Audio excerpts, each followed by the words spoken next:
Hello and welcome to another English at Penrice YouTube video. In this video we're going to be having a look at Sheila Birling, a character from J.B. Priestley's An Inspector Calls. If you're thinking about your exam, this is designed to help your revision for your English Literature Paper 2 Section A response. Okay, let's start by having a look at some key information about Sheila Birling. She's the daughter of Mr. and Mrs. Birling, Mr. Birling being a very affluent businessman, and is thus a member of a very comfortable, rich, upper middle class household. Further to this, she's engaged to Gerald Croft, son of Lord and Lady Croft, and an upper class gentleman.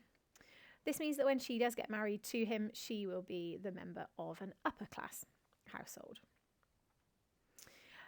She's in her early 20s, we're told, and very pleased with life. Now, obviously, Priestley wants us to know that she's very content because she's had such a comfortable upbringing. She hasn't had to face many struggles, unlike Eva Smith. At the opening of the play, she's delighted with her engagement to Gerald Croft and the engagement ring that he's given to her. She shows it off proudly to her mother, who she calls Mummy at this stage, and she's just enjoying the time that she's spending with her family. She's very light-hearted in her speech, very playful. However, as soon as the inspector arrives, her mood completely changes. When she hears that a young girl, similar age to herself, has taken her own life in such awful circumstances, she is very, very distressed and upset. And it's really the first time, perhaps, that she's ever realised that people of her age struggle and face desperate hardships. Perhaps she's quite naive to this situation for many working class girls around the country. When her interrogation occurs, she does admit to having Eva fired from her job at Millward's. When she tried on a dress that didn't look quite right, she thought that Eva Smith was smirking or giggling at her, and she is very angry about this, very frustrated about this, believing at the time that it's quite impertinent behaviour. So she threatens to close her parents' account at Millward's, and therefore the manager sacks Eva Smith. However, despite having this temper that Eric refers to at the start of the play, and despite these actions, she does immediately take responsibility. She's immediately remorseful for what she has done, and perhaps she realises at this point that her thoughtless actions actually led to dreadful consequences. Perhaps that's the first time she's realised this, but she does change as a result. As the play develops, we know that she is disgusted by the attitude and actions of her parents. She admits that she feels that the women that Mr. Birling employs are not cheap labour, they're people, perhaps going against Mr. Birling's own view of his workforce.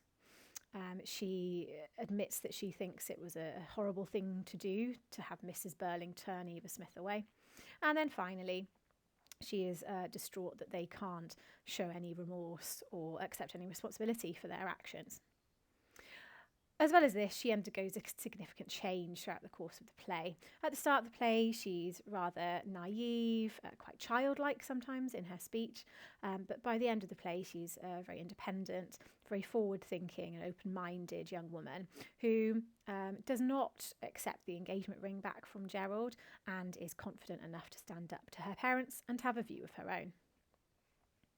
So why has Priestley crafted a character like Sheila? Well, she is used to represent the younger generation in the Edwardian society, a younger generation who were more open to social change and reform, and perhaps more open to adopting a more socialist society and a move away from capitalism and the rigid class hierarchy that her mother and father represent. Okay, let's move on to have a look at some important quotes then for Sheila. As mentioned previously, she is described in the opening stage directions as very pleased with life and rather excited. And that might be as a result of her very comfortable upbringing. She has been brought up in a household which hasn't struggled for money. In fact, she's enjoyed luxuries and comfort. And she's excited because of her engagement to Gerald Croft. Perhaps this is heightened by the fact that she's rather sheltered as well, that she doesn't realise the struggles of some of the people in Edwardian society, and she doesn't yet appreciate that life is not easy for everybody like it is for her. The second quote is a half serious, half playful statement designed for Gerald, and she alludes to her awareness of his potential infidelity, his affair, and she tells him, "All last summer when you never came near me." Now, at this point, she is half playful, so her naivety is still apparent. However, this does hint at her observant nature, that actually she is aware of what's going on in the world around her, and she's not completely naive to it. She, in the third quote, is admiring her engagement ring. She uses the diminutive word mummy, which is rather childlike when she's talking to her mother about the ring that she's just been given. But also she's admiring a very expensive piece of jewellery, which maybe suggests that she's rather materialistic at this point in the play. She also, further to this, says that she really feels engaged now that she's got the ring, which heightens that idea of her being a materialistic female at the start of the play. And then we have some quotes that show her change over the course of the play. When her eyes are opened to the struggle faced by some of Mr. Birling's workforce, she sighs with the inspector, and she acknowledges that the girls that Mr. Birling employs are not just cheap labour, so they're not just cheap workers, they're people with emotions and feelings and lives of their own. And this is a really important quote to show that she's on the path to realising that collective responsibility and understanding of every member of society is needed. Next quotation, "You fool, he knows, of course he knows." This is aimed at Gerald, when Gerald asks her at the end of the first act to cover up his affair with Eva Smith or Daisy Renton. And she quite candidly, quite confidently tells him that he'll have to be open and honest. At this point as well, to address Gerald as "you fool" shows a real independence and a confidence emerging in Sheila, who at the start of the play we think would never have used such words. It also shows her observational nature. She's realising that the inspector knows more than they can ever imagine, and there are various other references to her realising that as time goes on. Her remorseful approach to her actions is clear when she says, "I know I'm to blame and I'm desperately sorry." So this idea of blame and guilt, something her mother and father completely failed to acknowledge, is felt keenly by Sheila. "I'm desperately sorry." That adverb "desperately" shows just how much emphasis she places on telling the inspector how remorseful she is for her actions and how she wishes she could take them back. And then we have you were the wonderful fairy prince, a really sarcastic tone used by there. And again, linking to that word "fool" that she uses when she speaks to Gerald earlier. She's being really honest at this point, and she's gaining that independence and that self-confidence that she perhaps lacked at the start of the play. She's addressing the issue of his affair and sarcastically suggesting that he enjoyed protecting Eva Smith or Daisy Renton and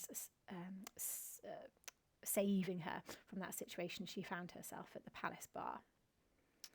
And then finally, at the end of the play, she quite bluntly asserts, "It frightens me the way you talk." Now here she's referring to her parents and how they are laughing and joking and ridiculing really the situation, the evening's events. She is able to see a new perspective on life and society, and it concerns her gravely that her parents aren't able to take on a new perspective like she has along with Eric. Okay, and then some sophisticated vocabulary that might help to enhance your analysis of Sheila. She is privileged, so she comes from an affluent, rich family background. So she's, enjoyed luxuries and opportunities that many people in Edwardian society would not be able to have. Perhaps an education or luxury clothes and items that people like Eva Smith could only dream of. She's very content then, she's very happy with her life, and perhaps this stems from being rather sheltered, or naive, we might say. So to be naive and sheltered means that you're not really aware of the world around you. You haven't been exposed to maybe the harsher elements of society, the suffering, the hardships that people go through, and you certainly haven't had to deal with them yourself. At the start of the play, she seems rather materialistic, so she's admiring this engagement ring, and she really prioritises that as making her feel like she's engaged. Again, that word childlike, so she uses that diminutive word mummy. She's quite playful, and yes, she does seem rather immature. However, as we've already mentioned, she's very distraught by the news of Eva Smith's suicide. She's very, very emotionally moved by it and is very upset. And she's immediately remorseful. She's immediately sorry for her actions, and she shows that. We can also suggest that Sheila is very astute, so she's very observant and quite clever with her observations. She makes various references to the inspector seeming quite odd or not quite right as a police inspector.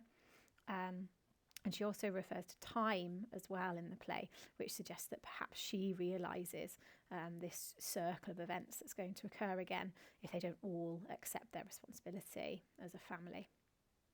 She can be sarcastic with her references to Gerald as the play goes on, as she gains confidence and a bit more independence in her thought, especially that quote, the fairy prince, that's very, very sarcastic in tone.